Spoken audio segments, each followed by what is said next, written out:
ମାନେ ତୋରି ପାଇଁ ତୋ ପାଇଁ ସିରିଏଲରେ ଆପଣ ମାନେ ଦେଖିବାକୁ ପାଇବେ ଯେ ଆଜି ଯେତେବେଳେ ପୁରୋହିତ ବେଦୀ ଉପରେ କହିବେ ବରର ହାତ ଉପରେ କନ୍ୟାର ହାତ ରଖ, କାହିଁକି ନା ଏବେ ହାତ ଗଣ୍ଠି ପଡ଼ିବ। ଏ ସମୟରେ ରୋହି ଖୁବ୍ ଜଲ୍ଦି ବ୍ୟସ୍ତ ହୋଇ ପଡ଼ି ରାମ ଜାଣିବା ପୂର୍ବରୁ ତାଙ୍କ ହାତଟିକୁ ନେଇ ରାମଙ୍କ ହାତ ଉପରେ ରଖିଦିଅନ୍ତି, ଯାହାଫଳରେ ରାମକୁ ସନ୍ଦେହ ହୁଏ। ଆଉ ରାମ କହିବ ଯେ ଇଏ ମୋ ଚିକି ତ, ମୋତେ ଏମିତି କାହିଁ ଲାଗୁଛି ଇଏ ମୋ ଚିକି ନୁହଁ ବୋଲି।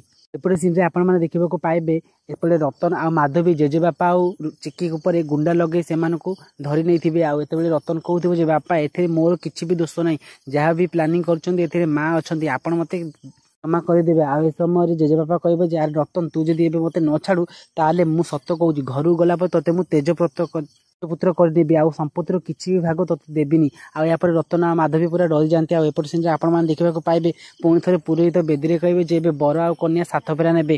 ଆଉ ଏ ସମୟରେ ରୋହି ପୁଣି ଥରେ ବ୍ୟସ୍ତ ହୋଇ ଠିଆ ହେଇ ପଡ଼ନ୍ତି। ଆଉ କୁହନ୍ତି ଯେ ରାମ କିଛି ଡାଉଟ୍ କରିବା ପୂର୍ବରୁ ମୋତେ ପ୍ରଥମେ ବାହାଘର ସାତ ଫେରା କରି ବାହାଘର ସାରିବାକୁ ପଡ଼ିବ।